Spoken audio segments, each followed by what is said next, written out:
नमस्ते गाइस। और आज की फाइट वीडियो में सबसे पहले बात करते हैं लाइट वेट चैंपियन और interim lightweight champion Ilia Topuria and Justin गेची के बारे में, जहां पर अब दोनों के बीच में सारी चीजें हीट अप होने लग पड़ी हैं। पहले दोनों के बीच में फाइट स्टार्ट हुई एज अ नॉर्मल फाइट, दोनों एक दूसरे को कॉम्प्लीमेंट कर रहे थे, बट अब फाइट वीक आ चुका है और दोनों फाइटर्स एक दूसरे के साथ ट्रैश टॉक कर रहे हैं और बोल सकते हैं कि अब एक प्रॉपर राइवलरी बन चुकी है। इलिया टुपुरिया ने फाइनली जस्टिन गेची का एक प्रॉपर रिप्लाई दे दिया है और फिर उसके बाद ये दोनों फाइटर्स बैक एंड फोर्थ जाते हैं ट्वीट्स में, जहां पर जल्दी से अगर मैं रिकैप करूं तो लास्ट वीक दोनों फाइटर्स का इंटरव्यू आता है। एक साइड इलिया जस्टिन को कॉम्प्लीमेंट कर रहा होता है कि जितनी भी उसने जस्टिन से बात की वो काफी अच्छा पर्सन लगा, उसके लिए ये जो फाइट है ये पर्सनल नहीं है और फाइट के बाद वो फ्रेंड्स भी बन सकते हैं। बट दूसरी साइड कुछ और ही चल रहा था। जस्टिन गेची वेंट ऑफ कर जाते हैं इलिया टुपुरिया के ऊपर और इलिया और उसकी वाइफ का जो डिवोर्स हुआ था उसके बारे में बोल देता है कि अगर वो भी इलिया के साथ होता तो जिस वे से इलिया खुद के बारे में ही बात करते रहता है वो अननोइंग है बहुत ज्यादा, तो वो भी इलिया टुपुरिया को लीव कर देता। तो जस्टिन की इन बातों का रिप्लाई इलिया ने अब दे दिया है, जहां पर यूएफसी एम्बेडेड का पहला एपिसोड आता है और यहां पर इलिया टुपुरिया डबल मिडिल फिंगर दिखाते हुए जस्टिन गेची को बोलता है फक यू। इलिया कहता है एक्चुअली में उसे लगा था कि जस्टिन एक गुड पर्सन है, बट अब जस्टिन ने पर्सनल लाइन को क्रॉस कर दिया है, तो जस्टिन उसकी और उसकी पूरी टीम की रिस्पेक्ट अब खो चुका है। जस्टिन को वार्निंग सेंड करते हुए इलिया टुपुरिया बोलता है कि उसे बस जस्टिन के साथ ऑक्टेगन में 2 मिनट चाहिए, जहां पर वो जस्टिन को स्लीप कर देगा,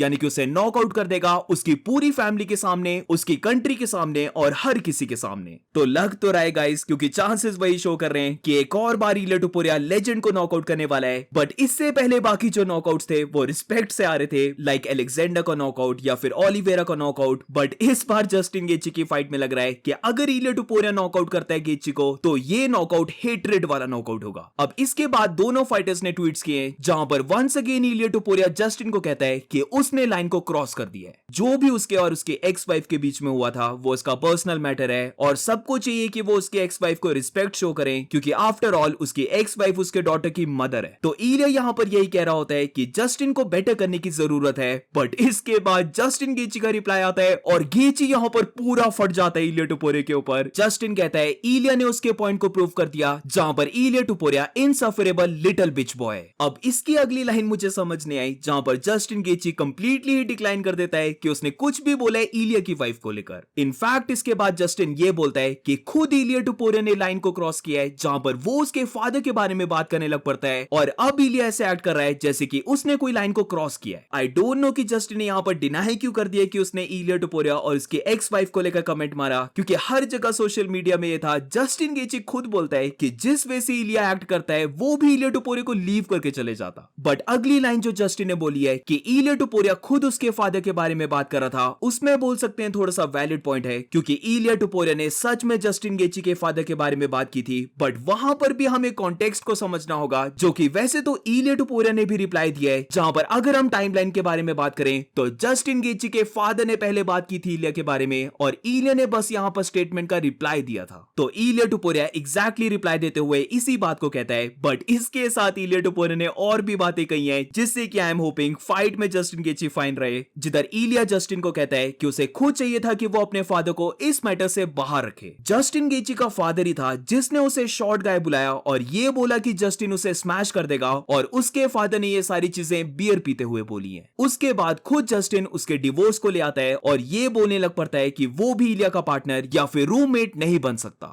जस्टिन गेची एक इडियट है, जहां पर सबसे पहले तो वो फाइटिंग कर रहे हैं ना कि डेटिंग कर रहे हैं, और सेकंड चीज उसे कोई रूममेट नहीं चाहिए। अब ये वाली चीज मैं बोल रहा था कि इलिया ने जो बोला है उसे आई एम होपिंग कि जस्टिन गेची इतना ज्यादा हर्ट ना हो, जिधर इलिया कहता है जब वो जस्टिन गेची को स्लीप कर देगा और जस्टिन पड़ा हुआ है उसके फेंके हुए रोज के सामने, तो वो जस्टिन के फादर को देखने वाला है और उससे बस एक सिंपल क्वेश्चन पूछेगा, अब कौन है शॉर्ट गाय। एंड में इलिया लिखता है I am gonna break you Justin. भाई क्या ये मैसेज है कि आरआईपी जस्टिन होने वाला है, जहां पर चांसेस इसके पहले बहुत ज्यादा थे, बट अब तो लग रहा है और भी ज्यादा चांसेस हैं कि Ilia Topuria may be full anger से आने वाला है और जितनी ये फाइट ज्यादा चलनी थी उससे भी कम जाने वाली है। जैसे कि अभी हर किसी को लग रहा है बहुत सारे चांसेस हैं कि इलिया टुपुरिया पहले ही राउंड में जस्टिन गेची को नॉकआउट करने वाला है। अगर तो ऐसा होता है ब्रो, आई एम प्रेइंग कि जस्टिन गेची अपने फादर को ना लेके आए, क्योंकि इलिया टोपुरिया सच में जस्टिन गेची के फादर से बात करने वाला है। और क्योंकि जस्टिन एक बहुत बड़ा फाइटर है, वो एक लेजेंड है, तो ऐसी चीजों को देखना इतना ज्यादा ठीक भी नहीं लगने वाला है। अब नॉट ओनली दिस, बट इसके बाद इलिया टोपुरिया लाइव भी जाता है इंस्टाग्राम पे, और यहाँ पर कोई इलिया से सेम क्वेश्चन पूछता है जस्टिन गेची के बारे में। तो इलिया कहता है ऐसा जरा भी नहीं था कि वो लैक कर रहा था मोटिवेशन कि वो जस्टिन गेची को नॉकआउट करेगा, बट अब जो जस्टिन ने लाइन को क्रॉस कर दिया है, उससे तो उसे और भी ज्यादा मोटिवेशन आ चुकी है, जहां पर वो जस्टिन गेची को नॉकआउट करने वाला है। वो जस्टिन को पूरी रिस्पेक्ट दे रहा था, और यहाँ पर इलिया जस्टिन को खिड करके बोलता है गिवन दैट कि जस्टिन गेची 38 इयर्स का है और इलिया से काफी ओल्ड है, बट तब भी यहाँ पर इलिया जस्टिन को किड बोल रहा है। और ये कहता है पहले उसे लगा कि ये जो किड है ये एक डिसेंट किड है, वो रिस्पेक्ट को शो कर रहा है, बट अब उसने प्रूव कर दिया कि वो कितना बड़ा इडियट है। तो it is but it is guys, real rivalry अब तुम बोल सकते हो दोनों के बीच में स्टार्ट हो चुकी है। और अभी अगर तुम कमेंट्स को पढ़ोगे ना, ऑलमोस्ट हर कोई ये बोल रहा है प्रे फॉर जस्टिन गेची कि पहले जो उसका हाल होना था उससे बुरा उसका हाल फाइट में ना हो। मैं ऑलरेडी बोल चुका हूं जस्टिन गेची के पास एबिलिटी है कि वो फिर से एक और बार वर्ल्ड को शॉक कर दे, जहां पर वो इलिया को नॉकआउट कर सकता है, बट ऑब्वियसली इसके जो चांसेस हैं वो बहुत ज्यादा कम है। और मोस्ट लाइकली जो सबको लग रहा है वही होने के चांसेस हैं, जहां पर इलिया जस्टिन को, और जिस वे से अब बातें चल रही हैं, तो पहले ही राउंड में फिनिश करने वाला है। और moving on to the next update, तो अब बात करते हैं डैना वाइट के बारे में, जहां पर डैना का एक इंटरव्यू आता है, और यहां पर जो डैना वाइट ने रिवील किया है उस चीज ने मुझे बहुत ज्यादा सैड किया, जिधर डैना वाइट रिवील करता है कि वैसे तो जो उनका ओरिजिनल प्लान था वो था कि व्हाइट हाउस में एलेक्स परेरा फाइट कर रहा है हैवीवेट चैंपियन टॉम एस्पिनल के साथ, बट जैसे कि सबको पता है टॉम एस्पिनल अभी भी हेल्दी नहीं है, तो इसीलिए फिर सीरियल खान के साथ ही फाइट को बुक करना पड़ा। रियली सैड है ये गाइस, क्योंकि Alex Pereira directly undisputed title के लिए फाइट कर सकता था,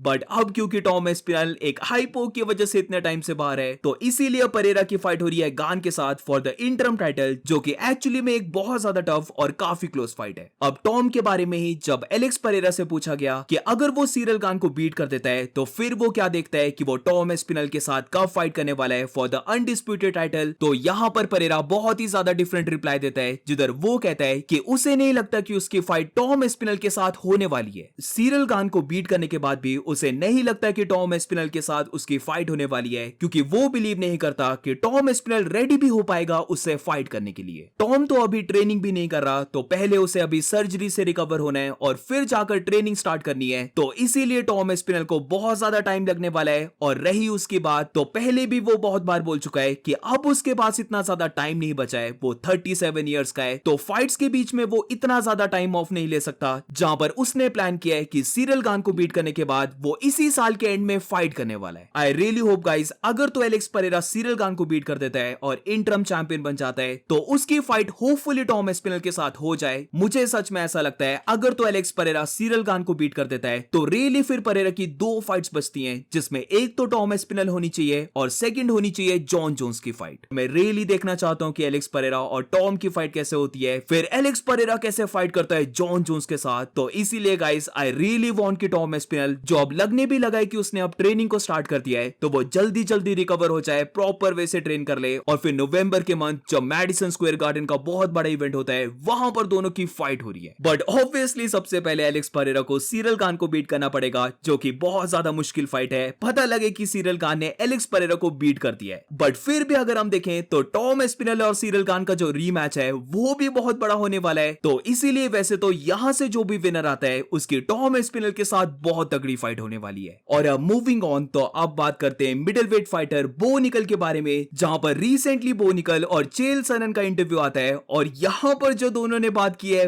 भाई जीरो सेंस बनती है, और पता नहीं किस मुंह से ये बात कर रहे थे। चेल सनन यहां पर बो निकल को बोलता है कि जब वो व्हाइट हाउस के लॉन में अपने ओपोनेंट को बीट कर देगा और उसके बाद जो रोगन उसे माइक देगा, तो फिर बो निकल किसे कॉल आउट करेगा। बो निकल इसका रिप्लाई देता है कि उसे नहीं पता, खुद ही चेल सनन बता दे कि उसे किसको कॉल आउट करना चाहिए, और यहां पर चेल सनन बोलता है कि उसे डायरेक्टली चैंपियन को कॉल आउट करना चाहिए। उसे लगता है कि बो निकल का टाइम आ चुका है कि वो चैंपियनशिप बेल्ट के लिए फाइट करे, और ऑपोजिट साइड बो निकल को देखो, हंसकर वो भी बोल रहा होता है कि हाँ उसका टाइम आ चुका है कि वो चैंपियनशिप बेल्ट के लिए फाइट करेगा। अब आई नो कि चेल सनन लव करता है बो निकल को, वो लव करता है रेसलर्स को, स्पेशली जब बात होती है अमेरिकन रेसलर्स की, बट कम ऑन गाइस, बो निकल अभी रैंक्ड भी नहीं है, और जितने भी हाइप वाले फाइटर्स होते हैं कभी ना कभी उन्हें बड़ा पुश मिलता है। वो बो निकल को मिल चुका था, उसके आरटीआर के साथ फाइट बुक करवा दी थी, बट रेनियर एंडी रिडर ने बो निकल को बहुत बुरे तरीके से फिनिश कर दिया था। मैंने बो निकल को बहुत बार डिफेंड किया है, मैंने काफी बार बोला है कि बो निकल बहुत ही जल्दी यूएफसी में आ गया, तो इसीलिए उसे स्टेप अप फाइट्स मिलनी चाहिए, और जो वो आरडीआर से फाइट को लूज किया था वो उसके लिए एक लर्निंग फेज तुम बोल सकते हो, वो रह सकता है। बट अब बो निकल और छेल सनन को ये सारी चीजें डिस्कस करते हुए कि डायरेक्टली उसकी नेक्स्ट फाइट चैंपियन के साथ होनी चाहिए, जहां पर अभी बो निकल ने हारने के बाद बस रोडोल्फो विएरा को बीट किया है, और उसके बाद अब उसकी फाइट हो रही है काइल डॉकस के साथ, जो खुद भी अभी अनरैंक्ड है। तो आई एम नॉट श्योर कि यहां पर थॉट प्रोसेस क्या है कि अनरैंक्ड फाइटर को बीट करने के बाद डायरेक्टली बो निकल शॉन स्ट्रिकलैंड को कॉल आउट करे और उसके साथ उसे फाइट भी मिल रही है। स्ट्रिकलैंड छोड़ दो, आई वांट टू सी हामजा चिमाएव की फाइट विद बो निकल, क्योंकि मुझे लगता है एमएमए में हामजा डोमिनेट करने वाला है बो निकल को। तो अगर कोई टॉप में फाइट भी मिलती है बो निकल को, मैं पर्सनली चाहता हूं कि हामजा के साथ हो। And that's it for today guys, आज की फाइट वीडियो में बस इतना ही। अगर तुम्हें वीडियो अच्छी लगी हो तो please make sure to like subscribe. मिलते हैं नेक्स्ट वीडियो में।